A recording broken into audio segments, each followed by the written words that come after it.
Welcome to Football Unspoken, the home of unique football takes. Hey, Hassan. So I've got an interesting, if not controversial, topic for you today. But before we launch into that, I've got our typical trivia question. Can you tell me which manager has won the most amount of FA Cups? Got to redeem myself because the last time you gave me a trivia question, I had an absolute howler. I'm going to guess Arsène Wenger because Arsenal have the most FA Cups total and he was there for the longest period. You are indeed correct. I believe you won 7 FA Cups, so well done. There's a bit of redemption for you. Get in. Right, launching off with that. So Arsène Wenger is famously being referred to by Jose Mourinho as a specialist in failure. Do you think that Jurgen Klopp will be remembered in a similar vein to Arsène Wenger?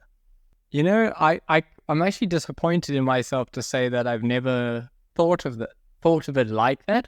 Somehow, the way that it's framed with Arsène Wenger versus how it's framed with Klopp is a totally different thing.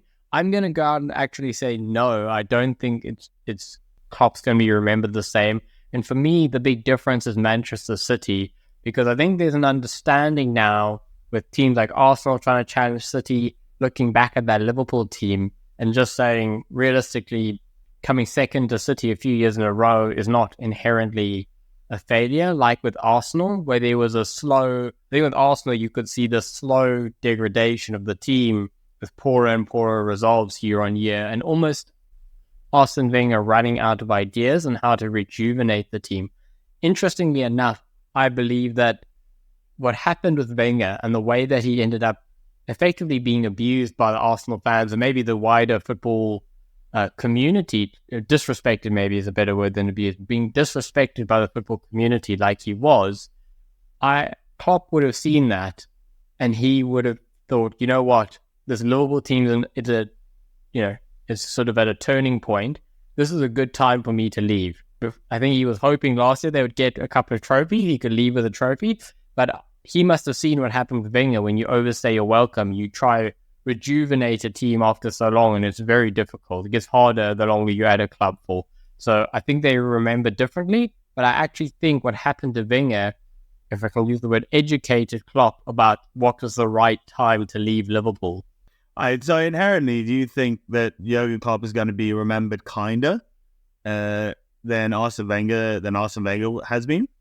I just think they're going to be remembered completely different, but I have to give you a yes or a no here. Is he going to be remembered kinder? I'm going to go yes. Everything I said a few minutes ago, I'm going to say he's not, but for the reason of you can't erase Arsène Wenger's invincible seasons and all the he won more titles than Klopp and he got an invincible season. I think Klopp had probably a more successful tenure in terms of he had one season out of his whole tenure. He came in when Liverpool were like 8, so don't count his first season. But outside of that, he had a more successful tenure at Liverpool than Arsène Wenger did across his whole time at Arsenal. Yeah, I do. I do tend to agree with you there, but I actually think Jurgen Klopp will be remembered a lot kinder than Arsène Wenger, because I look at the way Arsène Wenger is kind of remembered, and people forget he's not like they talk about the invincible season, but he's won 2 other Premier Leagues, you know? He's the most successful FA Cup manager of all time. He also is pretty much credited with revolutionizing the Premier League in that early 2000s era. And then beyond that, the one thing you spoke about there was how Man City is going to impact Jurgen Klopp's reputation. And I think in 10 years' time, that's not going to matter, because you look back at how dominant that Man United team was. Like they were one of the best teams in the world. They were the first team in the Premier League to do the treble, and no one did the treble again until Man City, a season or 2 ago. Like that's a ridiculous record, but people underestimate how good that Man United team was because they look back. They have Man City in front of them now, who are going unbeaten, doing all these ridiculous things and having these 100-point seasons. But I just think that in 10 years' time, they're going to look back at Jurgen Klopp and go, you were here for how many years? You spent how much money? And you won one Premier League? Like, it's, in all honesty, for the kind of legacy that he's supposedly going to be leaving, that's not really good enough. You make two good points. One, there's been a lot of murmurs now about how many Premier League City have won out of the last 10 seasons, for example, and saying, does something need to be done about this? Is the Premier League becoming a farmers' league, etc.?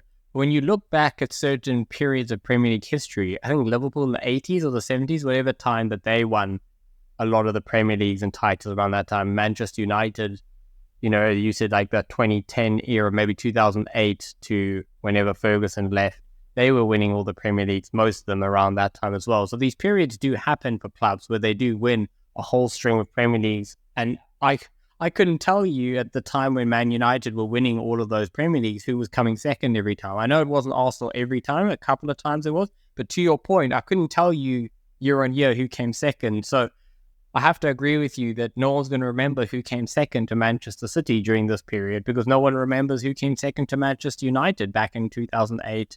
Yeah, ultimately, Klopp may not be remembered by outside of Liverpool. He probably won't be remembered that much in the Premier League because he won one Premier League, he won a Champions League. One thing I actually did want to add on Arsène Wenger, the one bat people yield to beat Arsène Wenger with is that he never won a European trophy.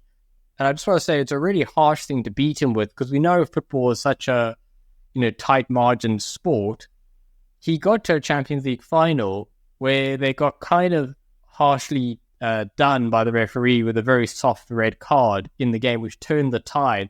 If that doesn't happen and he wins the Champions League, he literally would have won multiple FA Cups, Champions League, multiple Premier League, Carabao Cups. It wasn't called that at the time, but he would have won pretty much everything you could win in England in the time he was there. So after Sir Alex Ferguson, that probably does put Wenger head and shoulders second best manager in English football.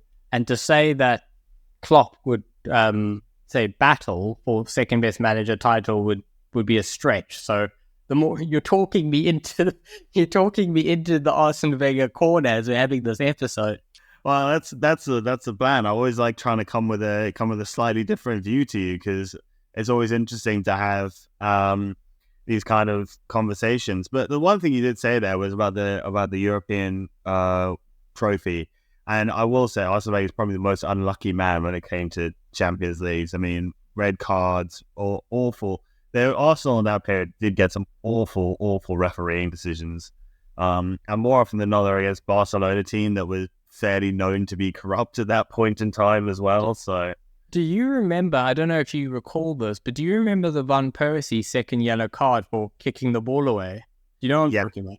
Yeah, that one, like even now, the time on it is, I don't want to say the wrong number because I know someone's going to come in the comments and be like, no, Josh, it wasn't 0.1 of a second, it was 0.2 of a second, you exaggerated it. But it was something really small, like miniature on the numbers.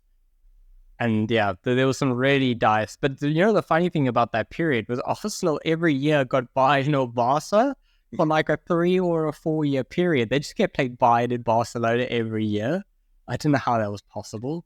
Yeah. And that's what I mean when I say Arsène Wenger is probably one of the most unlucky managers in history, to be honest. But no one really cares about the fact that he was unlucky, No one really cares about the fact that he got there were 4 or 5 soft red cards in his European career. No one really cares that he should have won, could have won. He didn't. It's not there. It's not in the history books. And some bloke who was born in 2008 and is now 16, why would he care? He didn't watch it. He doesn't know anything about it. So I just look at those kind of things and I see a very big similarity between Arsène Wenger and Jurgen Klopp in the fact that they were the second best managers during their time periods, and they had periods of success, and they both can claim fantastic results. The Champions Leagues for Liverpool, managing to beat Man City. Arsenal, Arsène Wenger, he has his invincible season. Like they're fantastic moments. But I sit there and I'm just like, in the same vein as Arsène Wenger not winning more European leagues, I sit there and I'm like, Liverpool had chances. Liverpool had quite a few chances in the same vein that Arsenal have quite a few chances to win the Premier League. And they've kind of just given it to Man City by losing important games to teams they shouldn't lose to. Yeah, so I'm gonna give you a holistic answer to the topic now that you've taken me the whole spectrum of all of this thinking.